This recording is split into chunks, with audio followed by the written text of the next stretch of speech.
This is MJ. I love Star Wars a lot. I, in particular, love Star Wars: The Clone Wars. I was part of the, in a very small way, the Bring Back the Clone Wars or Save the Clone Wars campaign. And I was shocked when Dave Filoni had the privilege of announcing that the Clone Wars had been saved and that it was coming back. And I never make it out to cons because of the way my life is, but I was very excited that season 7 was coming and it's back. And other people, bigger people, were talking about it, but I thought, you know what? I love the show. I'm going to go ahead and talk about it. And it's okay for me to talk about it because even though I don't have a huge reach or audience or whatever, it's something I enjoy. And I'm watching the shows anyway, so I may as well. So this is the second week, just a couple days after the release of the second episode, which was A Distant Echo. And I'm going to be talking about The Bad Batch and A Distant Echo right here. So, first of all, as a veteran of the Clone Wars, so to speak, I've seen the entire show probably a couple times over.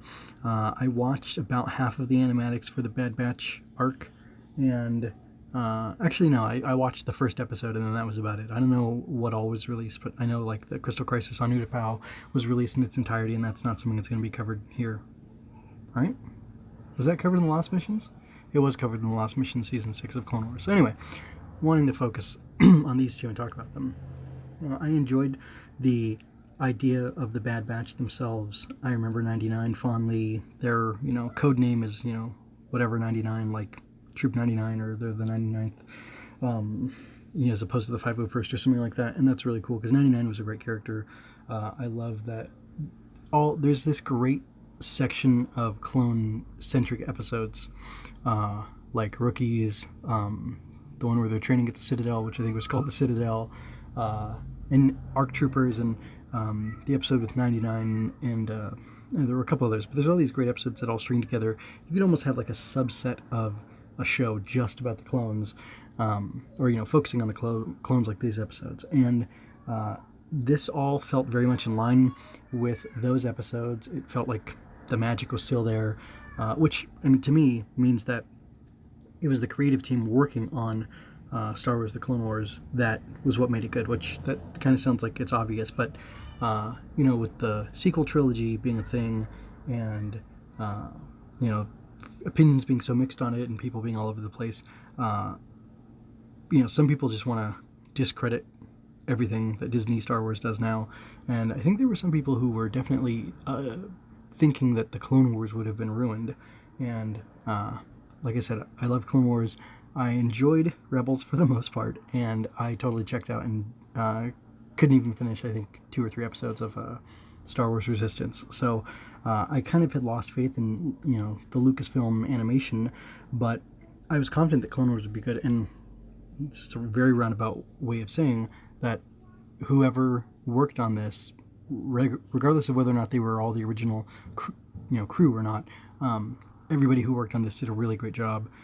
D. Bradley Baker, doing the voices of all the clones, did excellent, and he portrayed especially the Bad Batch very distinctly, even more distinctly than the typical clones, fire team or a set of clones that you're able to see in a given episode, which is anywhere from 1 to a dozen, or really more realistically like 6 clones you'll see him voice in a single episode. But it was really good, and I think the idea that they're all genetically different and have these mutations allowed him to go a little further and a little more out there, away from his standard clone trooper voice. And I really like that. I enjoyed all the different body types that they got to have, and it was nice that the body types, the character designs of the Bad Batch all made them instantly, caricature or fit into an archetype of some sort. And it was just fun to see that played with, especially since we've had, this is like a step beyond the ARC Troopers and the clones with the different, shaved heads and colored hairs and tattoos and things like that. These guys are all distinct in those ways, but then just them having different body types pushes it, even farther. And like we saw with 99, that he was, deformed. He had disadvantageous mutations, but he still had that, sharp mind and, a good heart and everything like that. And these guys, you can see that too. Let's see. I like the bit of intrigue that they're building in here. Feels like Rex is keeping things from Anakin. this Echo thing specifically, and who knows what else he might be keeping from him. And that's interesting because Anakin's keeping things from everybody, which, anyway, I enjoyed the first episode. It was really fun to see them working in their unique way and how they could just tackle problems in unorthodox manners, partially because of their specialized abilities, and they're like, special forces, basically. It was interesting to see the repercussions of them feeling so special and so distinct, and having not a disdain for regs, the regular clone troopers, but like a lack of concern for them. And I almost think it's because they see themselves as being, obviously they're more effective, therefore they're more valuable, therefore they're more worth protecting and saving. And that's something that comes up in episode 2. So I like the first episode. It was fine. There was great little action pieces in it that kept things going, and it was interesting.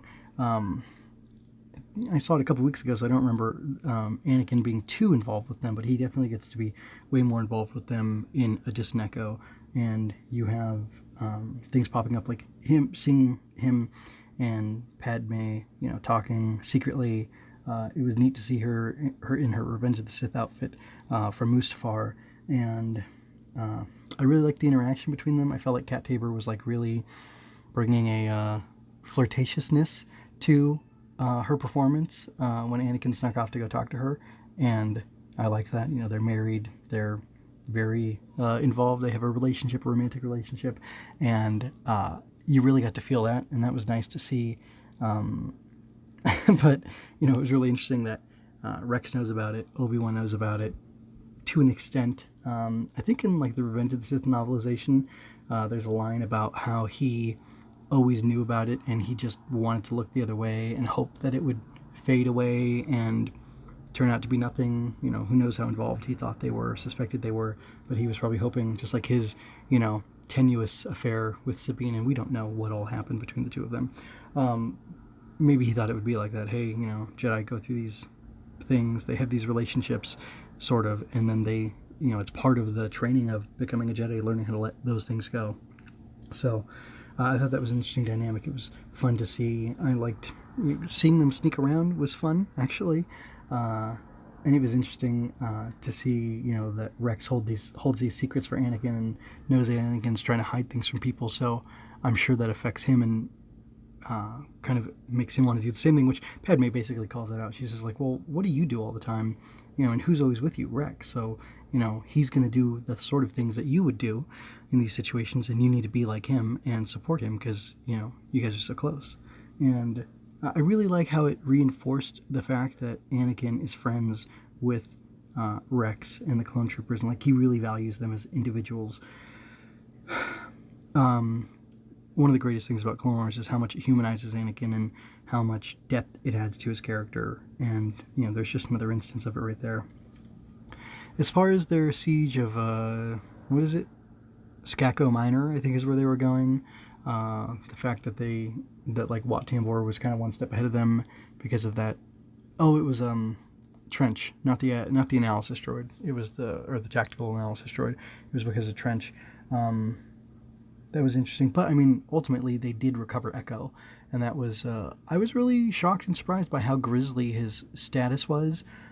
He had the things on the sides of his head that were like wired into his flesh, into his skull, into his brain, which was pretty gross. But it reminded me of I wonder if those are precursors to the technology that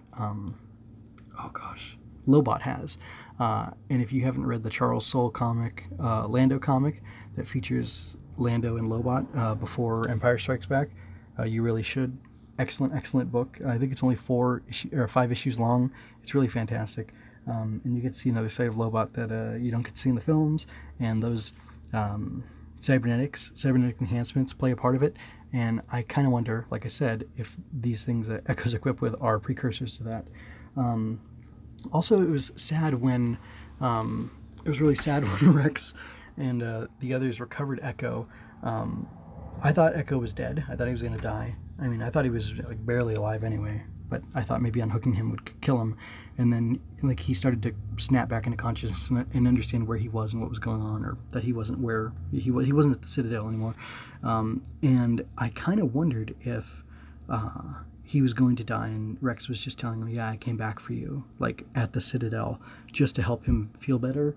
And there's, I've never been a soldier. There's things in movies and stories, though, where one soldier will lie to another, like, hey, yeah, you're going to be all right. You're going to be great. We're going to take you back to, Mary Sue. Like, you're going to go home real soon, buddy. And then the guy dies in his arms. I thought that's exactly what was going on. I'm glad that they didn't do that, but I also liked that they made it feel like that's what was going to happen. They kind of played on expectations and subverted them, you might want to say. But it was done in a really good way, and I think it's going to set up some interesting conflict. I don't really know where we're going to go from here. As far as like where the story is going to continue, I guess Trench is probably going to come back in. Although, yeah, because this is at the end of the Clone Wars. And man, Trench was one of their first foes that they fought. That's the cybernetic spider dude, if you don't know, Admiral Trench, who's working for the CIS. And anyway, it'll be interesting to see if they have a direct confrontation with him, if they're finally going to kill him at this point, or what's going to happen, because I don't think that guy can survive into the sequel trilogy or really the original trilogy time period. But who knows? Maybe he can. Maybe he'll just leave because there's no more war to fight and there's nobody to put him at the helm of anything. And maybe he's just a tactician, general for hire kind of guy, and he's not like gonna try to start something on his own.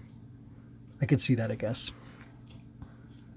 Let me see. Is there anything else I really want to touch on other than I enjoyed these episodes? No, not really. Oh, I do want to talk about the native population. It's interesting in Star Wars the way they refer to people as primitives and things like that, because I couldn't tell that these characters were actually primitive. I can't remember their name, but the people on Skako Minor.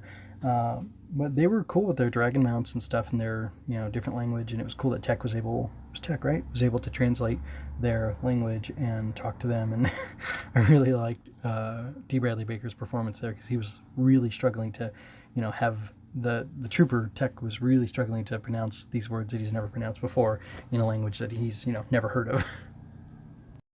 One other detail, though, Anakin getting taken by the population, by the natives, was kind of shocking to me. I'm blanking now on exactly how it happened that they grabbed him with the dragon mount, other than I have to think, or whatever it was, flying lizard, other than the fact that he wanted to pursue peace with them. And oh man, that was another moment that really hit me hard, because it just made me think about how much how profound Anakin's fall is, and the fact that he was trying to be peaceful and trying to do the right thing and work with these guys in a very reasonable way, and it just didn't work out. And how much it stinks. I mean, ultimately it did work out because they were able to work with them, but I think it was mostly due to Rex telling his fellow troopers not to kill them, just to disarm them and things like that. And you get to see, that's a cool thing too, you get to see how precise and accurate these guys are, that they can throw a boulder down a hill and use it for cover, and then come out from that, and you just like shoot these guys' weapons down and things like that, and that was able to disarm them, and they were able to have that opportunity to talk to them and figure things out. And these guys were like a cool iteration of the Lemurians, something like that, from Jedi Crash with Aayla Secura and the big fat Nemoidian. I can't remember his name, but anyway, it was like a cool. It wasn't a callback, but it's echoing that situation. And of course, there would be worlds that would want to remain neutral and not want the war to be there. The Utai or the Powans. I can't remember who's the big ones and who's the little ones from Utapau, but the big gray-faced guys were saying, like, if the only war here is the ones you brought with you if you brought it. So it makes sense that there's these worlds that don't want the war to be fought on their planets, and don't want to give aid to either side, so that they can't be accused of being enemies of the opposite side. So anyway, that was good fun stuff, nice touch. Like I said, a little bit of a callback, but mostly just kind of a realistic element to this fantastical story. Anyway, that's all I have to say for this episode.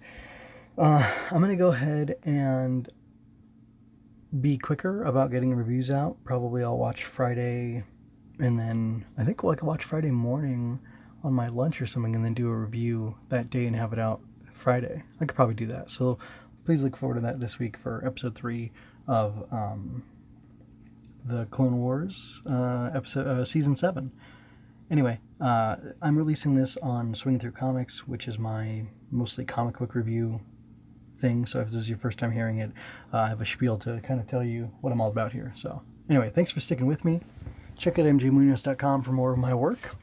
I'm an aspiring author who will gladly accept your financial support through coffee, or you can buy merch from my Redbubble store. I have a Luke Skywalker shirt or design that you can get on a shirt, sticker, or whatever you want. And again, that's in my Redbubble store. Swing Through Comics can be found on YouTube, iTunes, Google Play, Stitcher, and mjmunoz.com/STC. Relevant links are in the show notes. If you had a good time, like and share this. Subscribe and ring that bell to catch me next time I'm swinging through comics or a galaxy far, far away, I guess. Anyway, take care, folks, and may the Force be with you. Always.